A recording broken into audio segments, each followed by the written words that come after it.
ഈ ബൈബിൾ സ്റ്റഡിയുടെ 4-ാം ഭാഗം ഇവിടെ ആരംഭിക്കുന്നു.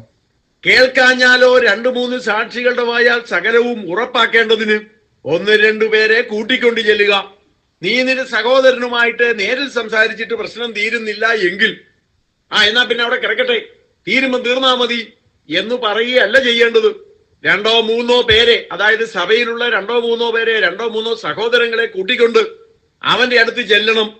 2-3 സാക്ഷികളുടെ വാമൊഴിയാൽ ഏത് കാര്യവും ഉറപ്പിക്കുന്നു എന്ന് ന്യായപ്രമാണത്തിൽ പറയുന്നത് പോലെ, അല്ലെങ്കിൽ ആ നാട്ടിൽ അതായിരുന്നു അന്ന് നടപ്പ്. അപ്പൊ നാട്ടു നടപ്പ് പോലെ എന്നാണ് പറയുന്നത്. കേൾക്കാഞ്ഞാലോ 2-3 സാക്ഷികളുടെ വായാൽ സകല കാര്യവും ഉറപ്പാകേണ്ടതിന് 1-2 പേരെ കൂട്ടിക്കൊണ്ട് ചെല്ലുക. അവരെ കൂട്ടാക്കാഞ്ഞാൽ സഭയോട് അറിയിക്കുക. അപ്പോൾ ആദ്യം നേരിട്ട് ചെന്ന് പറയുക. എന്നിട്ടും പ്രശ്നം തീരുന്നില്ലെങ്കിൽ 2-3 പേരെ കൂട്ടിക്കൊണ്ട് ചെല്ലുക. അതുകൊണ്ടും പ്രശ്നം തീരുന്നില്ല എങ്കിൽ വിഷയം സഭയിൽ അറിയിക്കുക. ഇനി സഭയിൽ ഇത് ചർച്ചയ്ക്ക് വന്നു, പ്രശ്നം തീർക്കാൻ വേണ്ടി നിങ്ങൾ തയ്യാറാണ്, നിന്റെ സഹോദരൻ മാത്രം തയ്യാറാകുന്നില്ല എങ്കിൽ സഭയെയും കൂട്ടാക്കാതിരുന്നാൽ അവൻ നിനക്ക് പുറജാതിക്കാരനും ചുങ്കക്കാരനും എന്ന് പോലെ ഇരിക്കട്ടെ. എന്താണ് പുറജാതിക്കാരൻ എന്ന് പറഞ്ഞാൽ? പുറജാതിക്കാരൻ എന്ന് പറഞ്ഞാല് യഹൂദൻ അല്ലാത്തവന്, ശമരിയാക്കാരൻ അല്ലാത്തവന്, അതിനപ്പുറത്തുള്ളതാണ് പുറജാതി. പുറജാതിക്കാരനുമായിട്ട് യാതൊരുവിധ കൂട്ടായ്മയും പിന്നില്ല. അങ്ങനെ പുറജാതിക്കാരനോട് നീ എങ്ങനെ ഇടപെടുമോ അവനോട് ഇടപെടുന്നത് പോലെ നിന്റെ സഹോദരനോട് ഇടപെട്ടാൽ മതിയാകും. അതുപോലെ ചുങ്കക്കാരോട് ഇടപെടുന്നത് പോലെ ഇടപെട്ടാൽ മതിയാകും. എന്ന് പറഞ്ഞാൽ എന്താണ് ചുങ്കക്കാരൻ എന്ന് പറയുന്നത്? ഏതർത്ഥത്തിലാണ്? ചുങ്കക്കാരെന്ന് പറയുന്നത് റോമ ഗവൺമെന്റിന് വേണ്ടി യഹൂദന്മാരോട് ചുങ്കം പിരിക്കുന്ന ആൾക്കാരാണ്. അവർ യഹൂദന്മാർ തന്നെയാണ്. എന്നാൽ യഹൂദന്മാർ ഒരിക്കലും റോമ ഗവൺമെന്റിന് വേണ്ടി തങ്ങളുടെ സഹോദരങ്ങളോട് ഇങ്ങനെ ചുങ്കം പിരിച്ചു കൊടുക്കാൻ പാടില്ലാത്തതാണ്. എങ്കിലും ഇവരെ ആദായം പ്രതീക്ഷിച്ച്, അല്ലെങ്കിൽ ദുരാദായം പ്രതീക്ഷിച്ച് ദുർലാഭമോഹികളായിട്ട് ചുങ്കം പിരിക്കാനുള്ള ജോലി ഏറ്റെടുക്കും.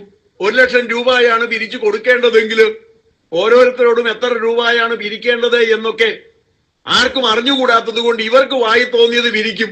1,00,000 രൂപ പിരിച്ചു കൊടുക്കേണ്ട സ്ഥാനത്ത് ഇവർ 10,00,000 രൂപ പിരിക്കും. 1,00,000 രൂപ കൊടുക്കും, ബാക്കി 9,00,000 ഇവരുടെ പോക്കറ്റിൽ ഇരിക്കും. അങ്ങനെ സ്വന്തം സഹോദരങ്ങളെ കൊള്ളയിട്ട് അതിന്റെ ഒരു പങ്ക് റോമ ഗവൺമെന്റിന് കൊടുക്കുകയും ബാക്കിയുള്ള പണം കൊണ്ട്, അവരെ ചതിച്ചുണ്ടാക്കിയ പണം കൊണ്ട് സമ്പന്നനാകുകയും ചെയ്യുന്ന വ്യക്തിയാണ് ചുങ്കക്കാരൻ. അങ്ങനെ സഹോദരങ്ങളെ ചതിച്ച് കാശ് വാങ്ങിക്കുക, പിരിക്കാൻ പറഞ്ഞതിൽ കൂടുതൽ പിരിക്കുക, വിദേശ ഗവൺമെന്റിന് വേണ്ടി ചുങ്കം പിരിച്ച് സഹോദരങ്ങളെ കഷ്ടപ്പെടുത്തുക തുടങ്ങിയ കാര്യങ്ങളൊക്കെ ചെയ്യുന്നവരാണ് ചുങ്കക്കാർ. യഹൂദന്മാരെ ഈ ചുങ്കക്കാരുമായിട്ട് യാതൊരുവിധ ബന്ധവും ഉണ്ടാകുകയില്ല. പാപികളിൽ ഒന്നാമന്മാരാണ് ഈ ചുങ്കക്കാര് എന്നാണ് അവരുടെ വിശ്വാസം.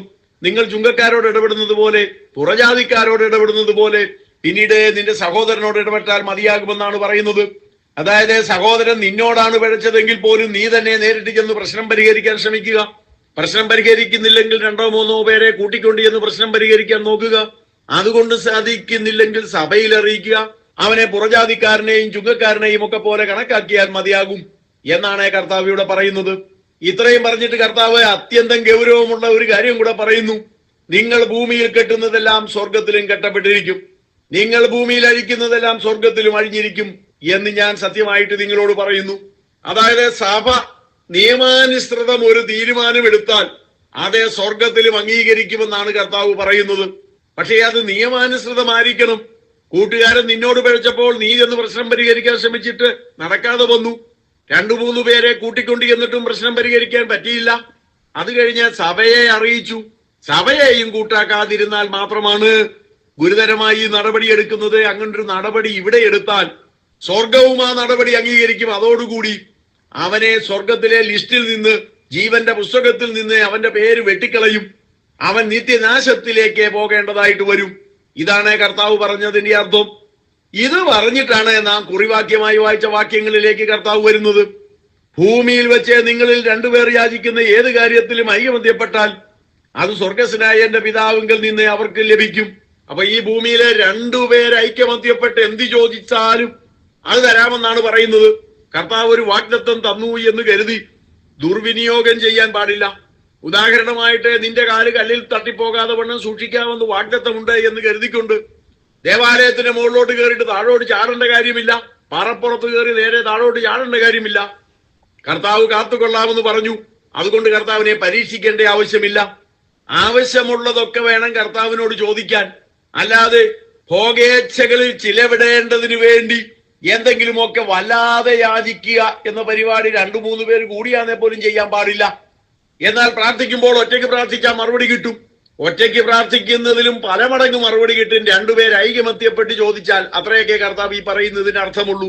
അതല്ലാതെ നമ്മുടെ അഹങ്കാരത്തിന്റെ കൂടുതൽ കൊണ്ട് ഭോഗേച്ഛകളിൽ ചിലവിടേണ്ടതിന് വേണ്ടി യാചിച്ചാൽ അത് ശരിയാകത്തില്ല. ശരിയാകുമായിരുന്നതിലും എന്ത് എളുപ്പമുണ്ടായിരുന്നു. ഭാര്യയും ഭർത്താവും 2 പേരായി, വേണ്ടി വന്ന 2-3 കുഞ്ഞുങ്ങളുണ്ട്, അവരെയും കൂടെ ചേർക്കുക. എല്ലാവരും കൂടെ വട്ടം കൂടിയിരുന്ന് പ്രാർത്ഥിക്കുകയാണ്, ഞങ്ങൾക്ക് കർത്താവ് റോൾസ് റോയ്സ് കാറ് വേണം, അല്ലെ ബെൻസ് കാറ് വേണം. കർത്താവ് ഈ വാക്യപ്രകാരം കൊടുക്കേണ്ടതായിട്ട് വരും. പക്ഷെ അങ്ങനൊന്നും കർത്താവ് ചെയ്യത്തില്ല. നമുക്ക് ആവശ്യമുള്ളതേ കർത്താവ് തരികയുള്ളൂ. ഇനി ആർക്കെങ്കിലും അങ്ങനെയൊക്കെ പ്രാർത്ഥിച്ച് ആവശ്യമില്ലാത്തതൊക്കെ കിട്ടിയെങ്കിൽ അത് ദൈവമല്ല കൊടുത്തത്, മാമോനാ കൊടുത്തത് ഓർത്താ മതി. ദൈവം ഒരിക്കലും ആവശ്യമില്ലാത്ത കാര്യങ്ങൾ കൊടുക്കത്തില്ല. 2-3 പേർ ഐകമത്യപ്പെട്ട് ചോദിച്ചാൽ ആവശ്യമുള്ളതൊക്കെ കൊടുക്കാൻ ഒക്കത്തുള്ളൂ, അനാവശ്യമായ കാര്യം കൊടുക്കത്തില്ല. സംശയമുണ്ടെങ്കിൽ നിങ്ങൾ ആരെങ്കിലുമൊക്കെ 2 പേർ ഐക്യമത്യപ്പെട്ട് ഒരു ആറ്റം ബോംബ് കിട്ടാൻ വേണ്ടി ഒന്ന് പ്രാർത്ഥിച്ചു നോക്കും. ആറ്റം ബോംബ് കിട്ടുമോ എന്ന് അറിയാമല്ലോ. കിട്ടാൻ പോകുന്നില്ല, നിങ്ങൾക്ക് അതിന്റെ ആവശ്യമില്ല. എനിക്കൊരു പാറ്റൻ ടാങ്ക് വേണം കർത്താവേ എന്ന് പറഞ്ഞ് പ്രാർത്ഥിച്ചാൽ പാറ്റൻ ടാങ്ക് കിട്ടുമോ? നിങ്ങൾക്ക് എന്നാ കാണിക്കാനാ? കർത്താവേ എനിക്ക് സ്വന്തമായിട്ട് ഒരു റെയിൽവേ സ്റ്റേഷൻ വേണമെന്ന് പറഞ്ഞ് പ്രാർത്ഥിക്കാൻ ഒക്കുമോ? ഇതിന്റെ ഒന്നും ആവശ്യമില്ലല്ലോ. ഇതൊക്കെ അത്യാഗ്രഹത്തിന്റെ അങ്ങേയറ്റമാണ്. ഈ വിധത്തിലുള്ള ആവശ്യമില്ലാത്ത കാര്യങ്ങൾ, അല്ലെ നിങ്ങൾക്ക് ആവശ്യമില്ലാത്ത കാര്യങ്ങൾ പറഞ്ഞ് പ്രാർത്ഥിക്കേണ്ടത് ആവശ്യമില്ല. അങ്ങനെ ചെയ്യാൻ പാടില്ലാത്തതാണ്. കാർ ആവശ്യമുള്ളവർ കാറിന് വേണ്ടി പ്രാർത്ഥിച്ചോട്ടെ, തെറ്റൊന്നുമില്ല. ഹെലികോപ്റ്റർ ആവശ്യമുള്ളവർ ഹെലികോപ്റ്ററിന് വേണ്ടി പ്രാർത്ഥിക്കുന്നതിലും തെറ്റൊന്നുമില്ല. അങ്ങനെ ഓരോരുത്തരും അവരവർക്ക് ആവശ്യമുള്ളതിന് വേണ്ടി പ്രാർത്ഥിക്കുന്നത് തെറ്റല്ല. ഇപ്പൊ ഒരു ഗ്രാമപ്രദേശത്തെ വണ്ടിയും സൗകര്യവും ഒന്നും ഇല്ലാത്ത ഒരാള് സുവിശേഷ വേല ചെയ്യുന്ന കർത്താവേ എനിക്കൊരു ബൈക്ക് ഉണ്ടായിരുന്നെങ്കിൽ നല്ലതായിരുന്നു എന്ന് പ്രാർത്ഥിച്ചാൽ വലിയ തെറ്റൊന്നുമല്ല. സുവിശേഷ വേലയ്ക്ക് അത് ആവശ്യമാണ് അവിടെ. ഇനി ടൗണിലായാലും ബൈക്ക് ഉണ്ടേ തെറ്റൊന്നുമില്ല.